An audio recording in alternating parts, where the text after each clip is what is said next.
Welcome and let's get started. This week's Bhagavad Gita session. How to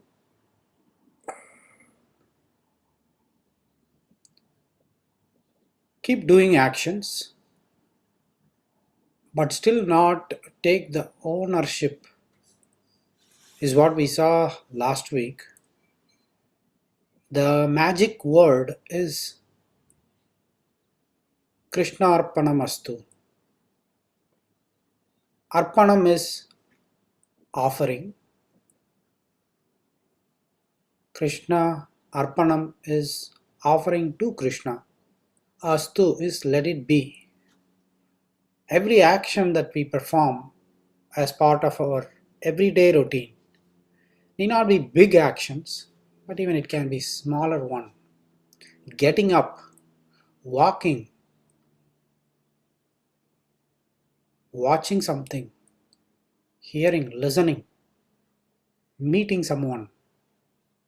Every small action, if the mind starts practicing to utter those words, the magic words, slowly mind develops a detachment from the results. Slowly the mind doesn't hanker around trivial things. The person starts to feel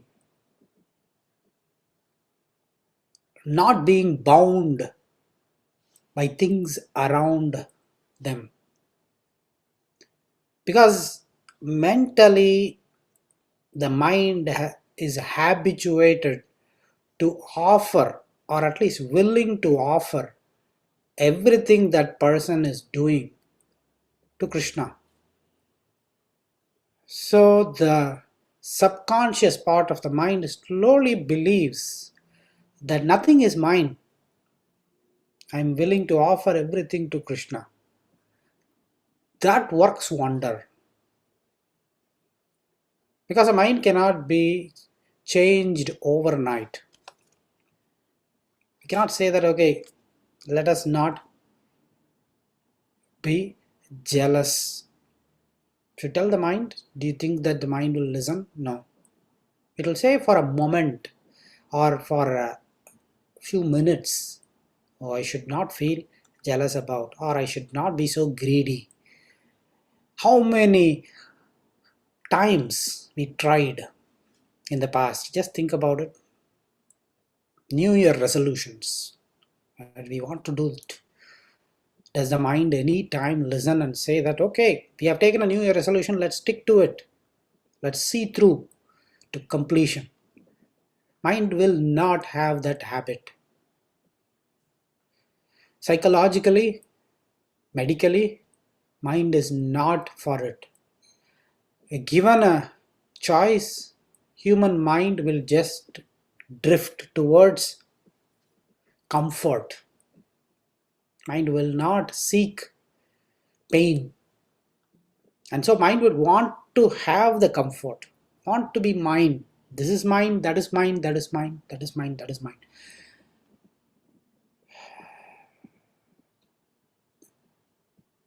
We had observed that there are some things that we hold on to.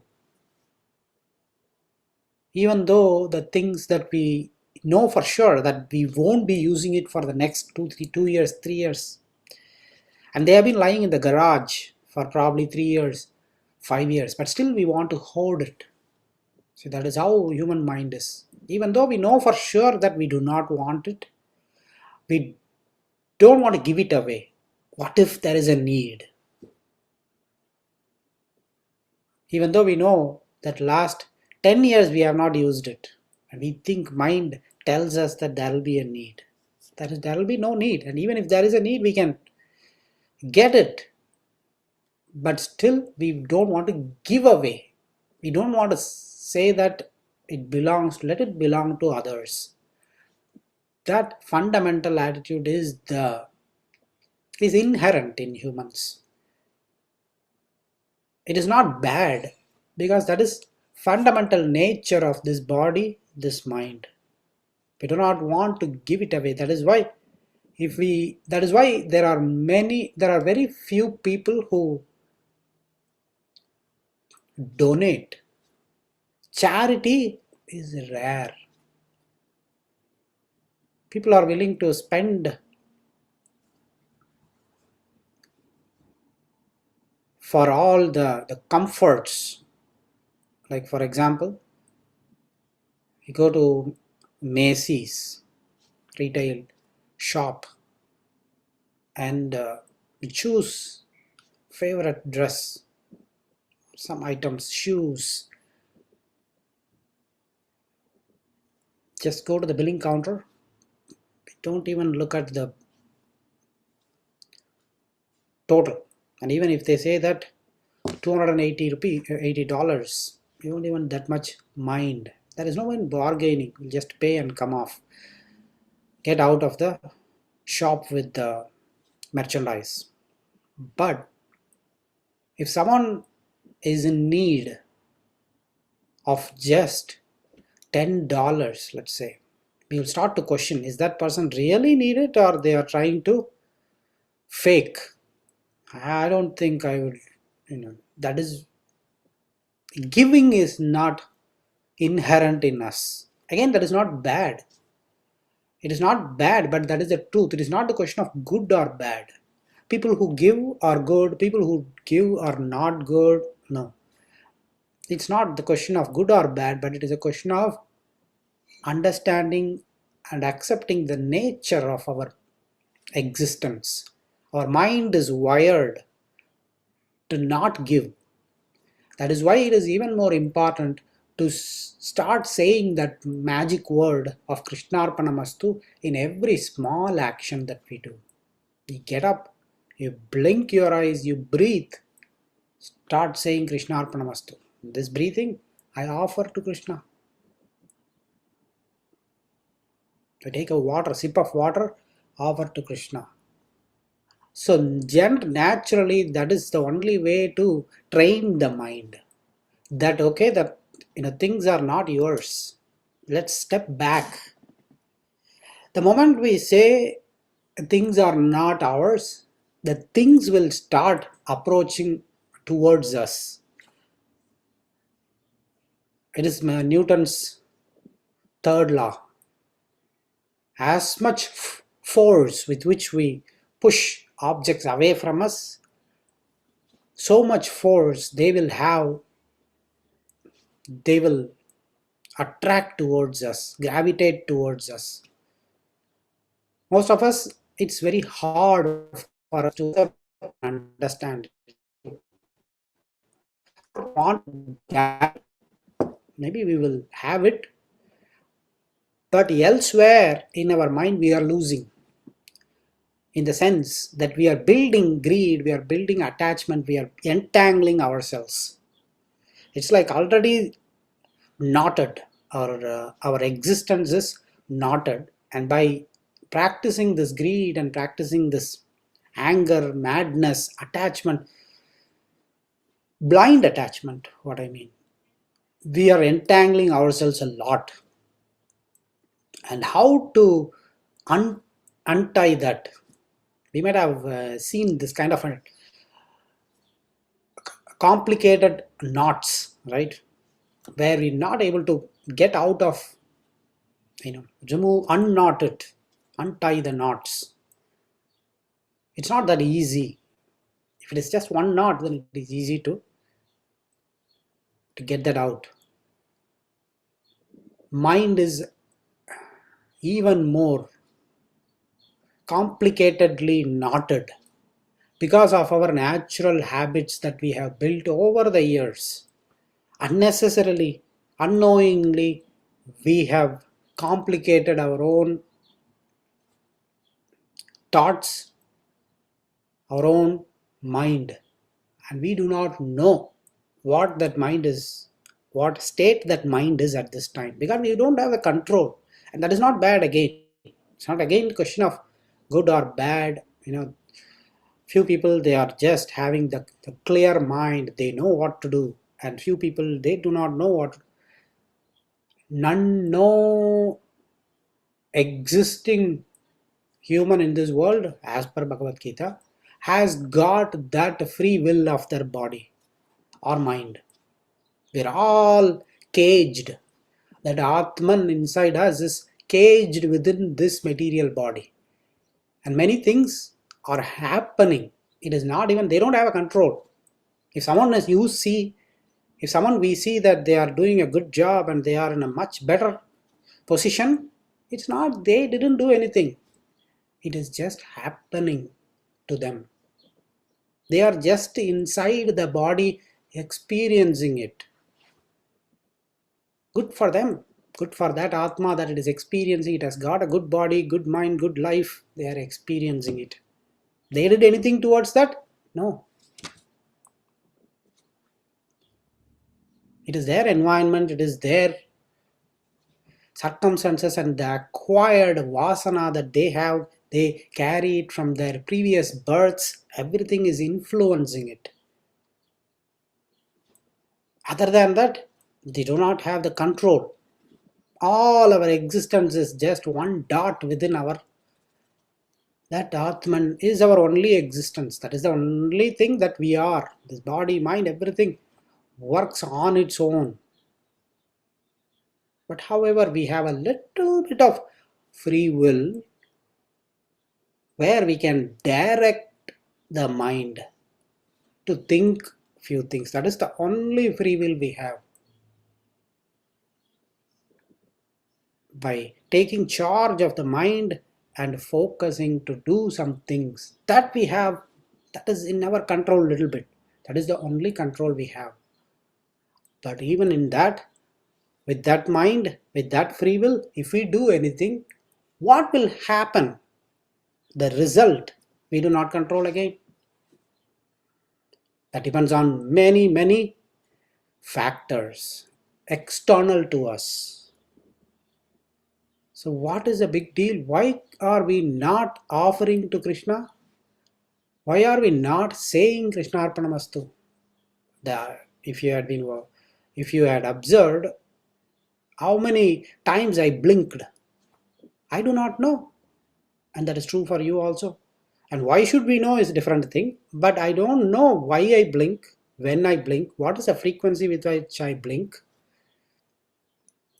And given a choice, I want to have the best body, but is it listening to me? No, it just degenerates over a time. This white hair, I don't want to have white hair, but it happens. And do I have a control? No. Right? Likewise, many skin degeneration, vision degeneration, hearing degeneration. Who has the control? We do not have the control. Medications may be there. To some extent it can help, but it will bring down. It will seems to help, but it is against the nature. We're trying to stop something that is natural. Degeneration is quite natural to this body. That is why we cannot stop that. We can maybe extend it, but we cannot stop that. So none is in the control of this person. Then what is the big deal in accepting that I am not doing anything, and whatever that I do, I offer to him. I'm breathing now at this time and then I'm able to speak. Is there anything that I'm controlling it? No. The reason is I could have been, it takes for a human life to vanish is a second, a moment, right? And if I'm having the energy to talk, the mind to think and talk, we think that we are taking effort and now we are smart and we are doing this, whatever action that we are intelligently doing. But no, they are all controlled by the natural swabhavam that we have built within ourselves, and that is not us. Totally not us. And that feeling, if it becomes distinct, that I am totally separate from this body is just a vehicle that has been given to me to carry on my life on this earth, the more distinct it becomes, and the more we develop that witness consciousness. Witness consciousness is more of you witness your own life as it happens than getting associated with the situations or the people around us. That is witness consciousness. And a person who develops strong witness consciousness is the person who is unaffected by anything that is happening around us.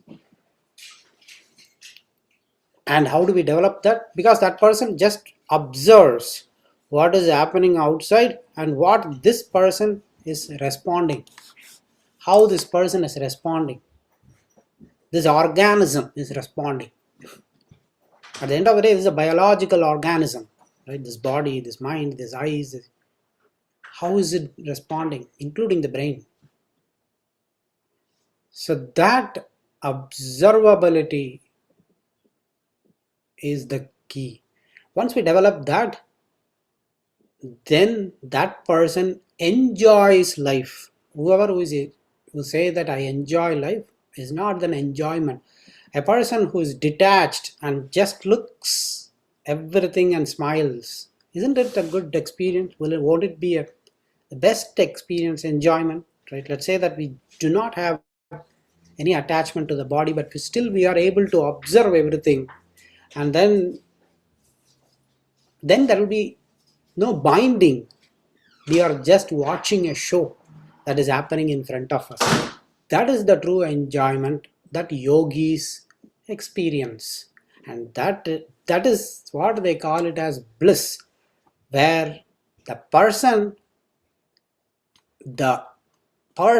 has detached themselves from their body, and they see everything as happening to them right in front of their eyes, and they do not have the control. They admit it, they know it, they realize it internally that the control is not, I'm not controlling anything.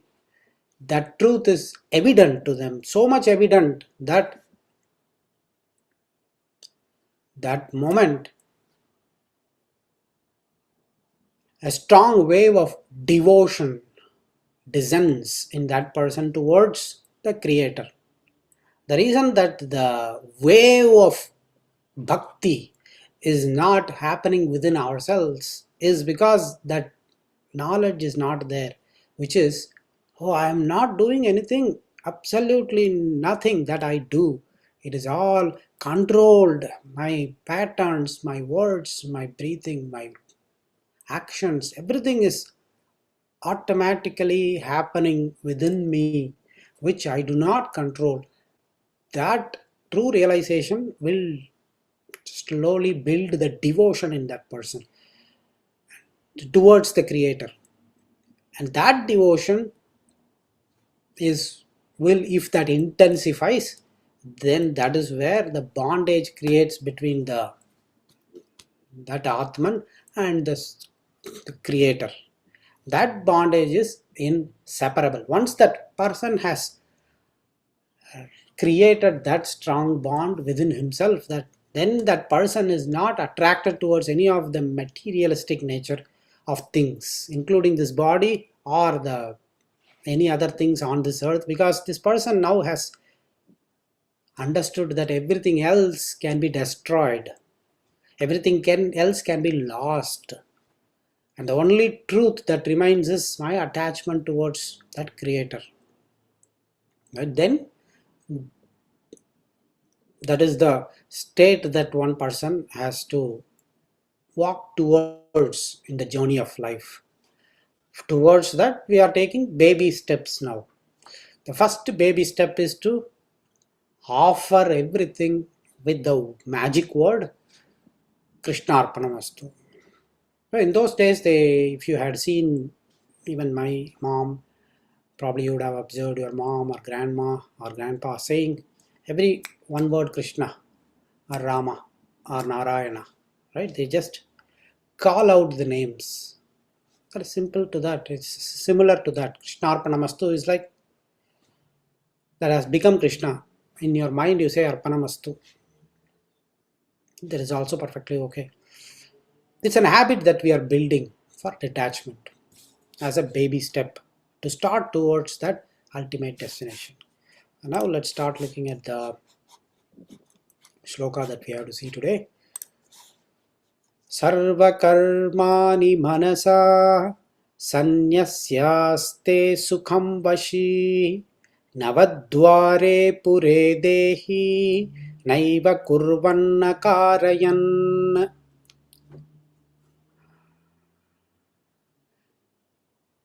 We're all situated, we all are situated in a city with 9 gates. This body is described as a city with 9 gates. You know that 2 ears, 2 eyes, or 2 nostrils, 1 mouth add up to 7 gates plus 2 more gates. That makes it 9 gates. Inside this body, that this body is about just that, nothing else, right? Hands and legs are attached to this body. Otherwise, this is a city with 9 gates. Inside this city, just one person lives. That person is the Atman. That is what we are. We are just living inside this inside this city. Navadware pure dehi. Navadwaram. Pure is city.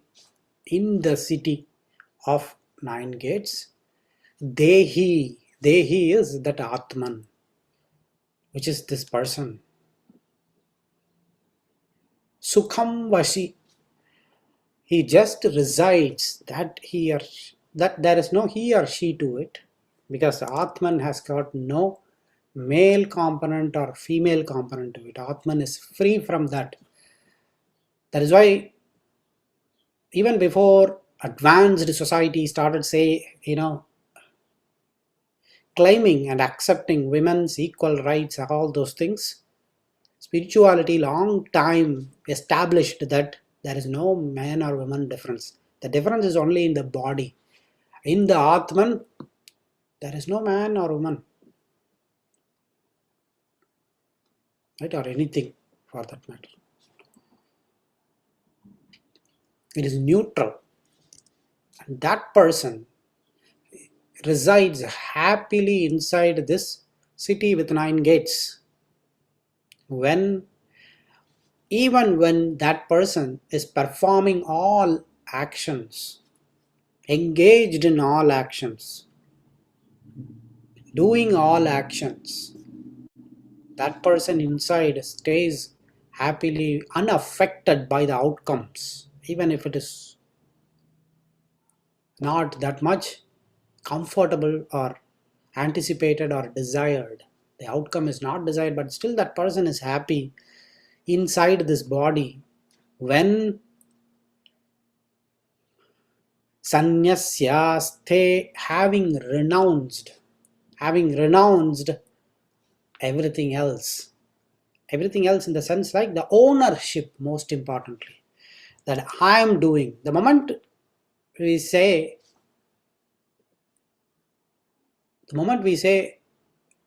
have you experienced this?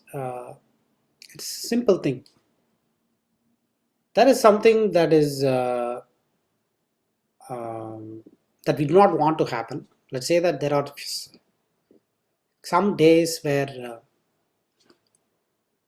it is not good to do some things, right? We all observe that, and we are anticipating an appointment, and we were just wishing that that day I should not get that appointment. Oh no, that's a bad day for me. And it so happens that that day is what we got the appointment. It's not an auspicious day, but the moment that happens, we will be so much disappointed, dejected, and because it happened to us. All of a sudden, it magically, people who scheduled the appointment calls you, and then they say that no, we made a mistake, we are moving you to the next day. Next day is the best day for that appointment, let's say. We are just jumping in joy. And what happened is, so happened that one of our friends has been given that appointment for today. How would you feel? Just think about it. We'll be like, oh, even they also are observing this auspiciousness and everything, but still we won't be that much affected, you see. If it is us, the impact will be more. If it is others, it's okay, yeah, I mean, yeah, it need not have happened to them, but it happened. Hey, what can we do? We will just do lip sympathy. Even though maybe little bit we will have the hurt. I'm not denying that, based on who you are, how much you are empathizing with that person, but still with not that much if it had happened to us. That's because we are attaching the us component. If it is us, we feel too down totally. We are down. If it is others, it's like, okay, should not have happened, but yeah, we carry on with our life. We are not that much impacted. You see that clearly, right? That is precisely the trick. The moment this person starts detaching himself from this body, then it doesn't matter whether it happens to this person as a human or that person as a human, because the Dehi, which is the Atman inside, is just an observer. It doesn't make any difference. So that is what will make the job easier. It happens to this or that or this, doesn't matter at all. So that is when Sukham Vashi, this person will happily reside inside this body. That is the true happiness. Rest of the happiness, we can say, okay, yeah, I was happy. I was happy yesterday. I was happy. The true meaning of definition is not that. True meaning of definition is going through the hardship but yet not getting affected. That is the true meaning of happiness. And that is what we have to develop within ourselves, right? Not like avoiding the uncomfortability. Most of the times we can be happy if we avoid unpleasant things. But the moment the unpleasant thing happens, we cannot avoid it. That's when we go down. We observed it. Humans are intelligently wired to avoid unpleasant situations. Have you wondered? We will make plans to make sure that nothing unpleasant happens. Whether pleasant things we want or not is different. I mean, if there is nothing, then I will take the pleasant thing. But if there is something unpleasant, we will make sure we are so smart. We will avoid it as much as we can. And the moment that it happens, we try to stop it from happening, but somehow it happened. That is when that person will go down, because I'm unable to happen and that is happening to me. That is when all things start to happen within ourselves, all the way up to depression, right? That is because we made ourselves a puppet in the whole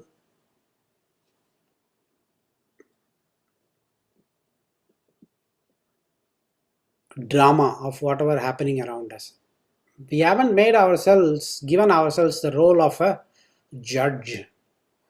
Externalize and then play the role of a judge, then we can win and be happy. That is where this slokam says, while performing all actions, not by avoiding unpleasant things, right?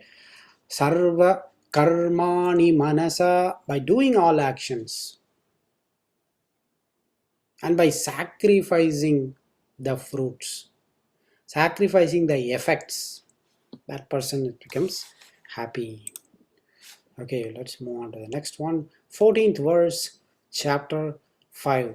Nakartrutvam nakarmani lokasya srujadi prabhu nakarma phala sanyogam swabhavastu pravartate. that Atman inside this body, which is our true identity, which is us, that is me, inside this body, that Atman is who I am, truly am.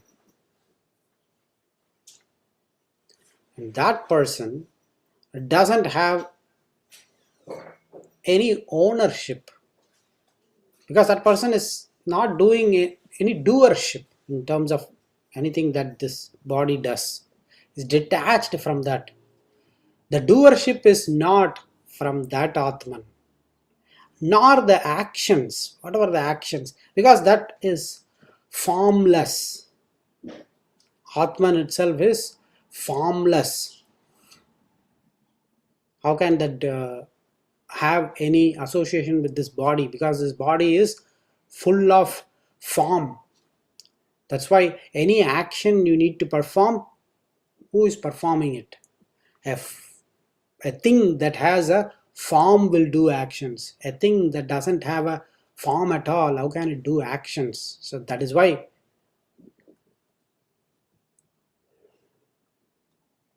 the Atman is not the doer. Na kartrutvam. Kartrutvam is doership, which is I have done it. If something great happens, I have done it.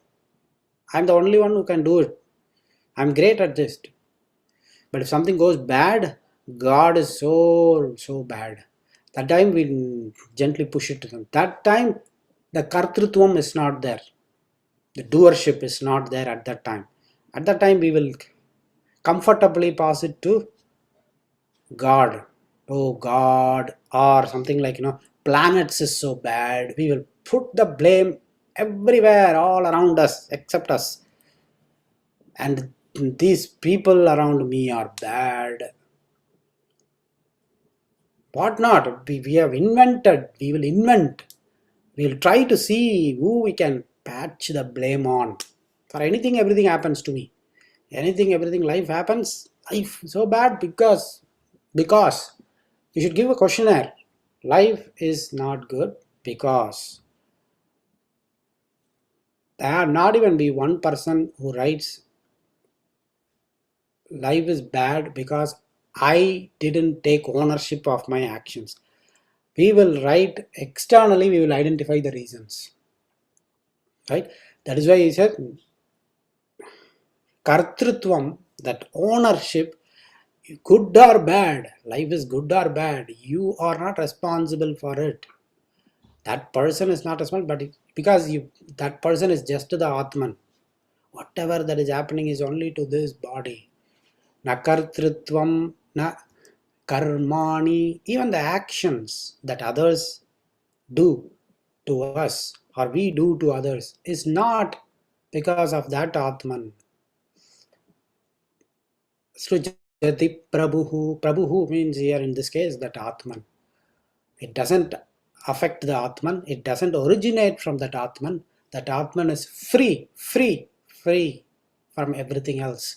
Nakarma phala sanyogam swabhavastu pavartate. The attachment to fruits.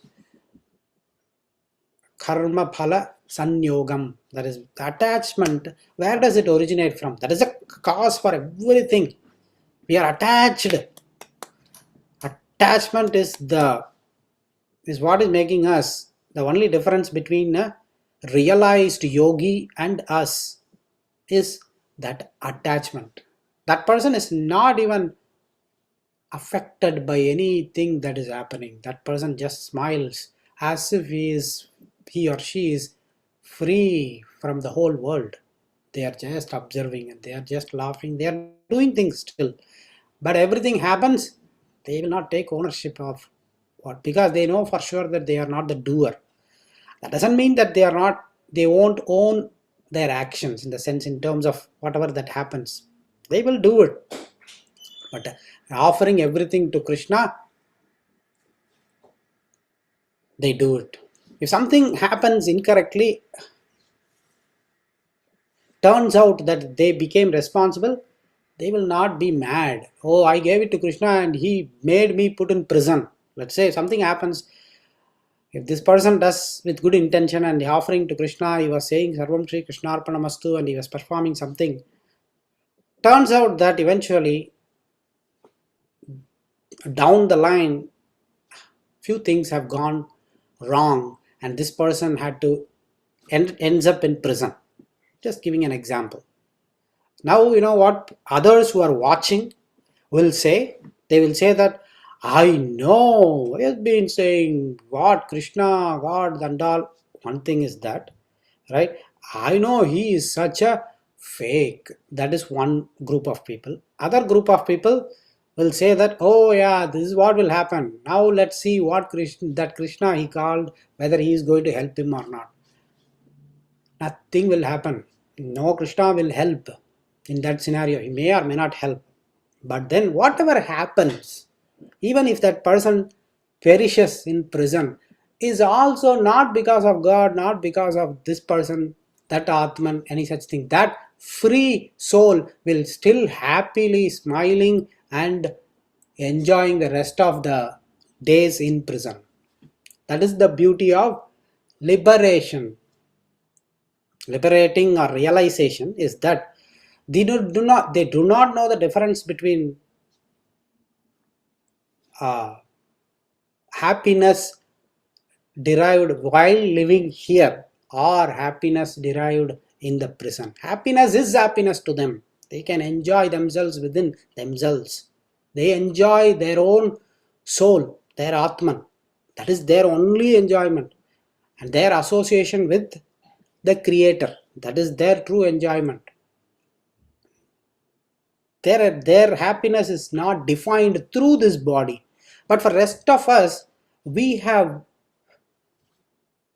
cultivated an habit that our source of happiness, source of enjoyment is through this body, isn't it?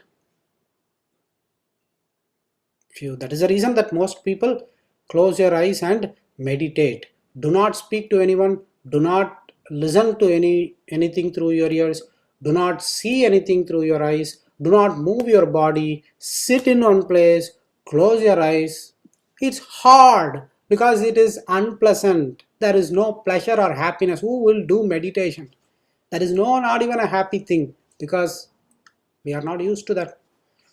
We are used to deriving happiness through our external sense organs.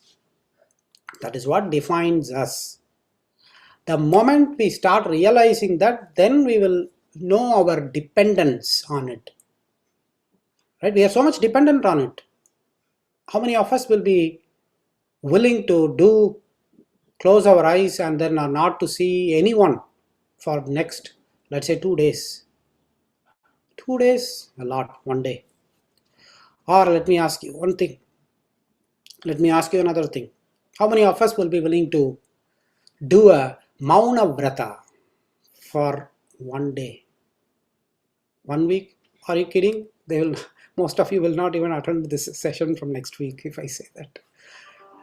It is so hard because it is not good or bad. That is how we have trained our mind. We have developed a dependence, a strong dependence, attachment towards external things. Only when we attach our sense organs towards the objects, then we will be at peace. But for those who are truly liberated, they have removed, they have disconnected all the attachments. Sense organs are not attached to the objects of enjoyment. Eyes are not interested in seeing those, and mouth is not attached to any food or anything. Any such, they have disconnected. They detached themselves. So naturally their enjoyment goes to, because again the nature is to go inward the moment you have disconnected from outward. It has to go, right? It has to go. The energy is there. Now we are spending those energy outward, externally. The moment we are willing to pull back, hold it within ourselves, where will it go? That will go inside. And that builds our inner strength. If you had seen people who are truly liberated, we can see that aura around them. The inner light. How did they get that inner light? Is by purely pulling in their external desires. Right? So that is where here that is very important to make to ensure that the attachment is disconnected, right? So that is how they were able to do that. And here in this shloka, karma phala sanyogam swabhavastu pravartate, where does that attachment first place comes from? He answers the question, because we are not controlling it. We are not controlling it. We know for sure. That's what we have been arguing, right? It's being controlled by something else. And how can we own responsibility for that? Without we realizing, we want to decided it, we take resolutions, we decided not to do it, but still again and again, we keep on going back to our old habits. That's why they say old habits never die. Why? Right? Have you ever wondered? We are the same person. We just decide something, we go back to the same thing. Have you observed that? Maybe we'll change a little bit here and there, but fundamental, the core part of it, we go back to that. What is happening? He says that Atman, that true nature, that person is not doing anything. He or she is not the doer. The repeated habits or repeated the attachment towards external things happens because of the nature of this material, the modes of nature, the guna that sits inside this body. So this body itself is made out of dough. We know that, right? That dough, okay, if you can think of as a ball of dough, this body is made out of that ball of dough. Who made the dough in the first place? The creator. And what did he make it with? Just like we add baking soda, this, that, wheat flour, and water, and then mix it. Same way he has lots and lots of such ingredients. He takes it, mix it, makes, gives the body to us, right? So this entire material nature, including the trees, the earth, everything is decomposable by nature. That person has made sure that it is done that way. How is it decomposable? That is because a material that is being made use of to make all these things, including this body, is one and the same. Everything has got fire, water, wind, earth components to it. Everything you see around you is made out of these 5 elements. And these 5 elements have a fundamental nature associated with it. Nature is behavior associated with it. The 3 behavior associated with it are Sattva Guna, Rajoguna, Tamoguna. That also we have seen. And you cannot help it. That gunas will show their behavior. One thing we can help it though is by controlling that the mind, a little bit of free will. I said that free will can be exercised to study these things. Oh, this body is reacting, showing this kind of behavior because this body is made out of that material, and that is why it is reacting. That is why it is craving for more food. Let me not give it that food that it is asking. That is why in few religions, they, including Hinduism, they just punish this body, which is an extreme thing. But the reason they do that is this, because this body is made out of material nature, and that body is not us, and that body demands, I wanted this, I wanted that. If we extremely deny, then this body learns, okay, I cannot go. Then slowly it goes inside. The mind turns inside. It takes a U-turn. Because once you can't go this way, you block, no way, no entry, board is put for all these things. Then it takes a U-turn and goes inside and discovers. The inner discovery starts then. Not until. Not until. Until then, as long as we let the indriyas, the sense organs go in their own directions, in their own way, why would it ever care about something called an Atman inside? The path is open. It's a two-way entry. I can just go anytime. Whenever I want to, I will take a U-turn. But until there is a need, I will don't have to take a U-turn. I keep going through my eyes. I watch whatever that is there in this world. And no, this world has got so many things to this eyes that I will never ever be done in this birth. Watch, seeing everything, enjoying everything, right? And these ears have got so many variety of music, interesting things. Why would I ever turn myself off? I keep going, expanding my pleasures in multiple ways, so that no one says that you should disconnect it, go back, because that is impossible. That is a material nature that is built with, that is how it goes out. But what we can do is to think about it and learn it. That we can, that is in the free will, and know about it. By thinking and knowing about this body, the first awareness it happens in the mind. Oh, so this body has got so much of limitations, it goes out. That thought itself we will just pull back.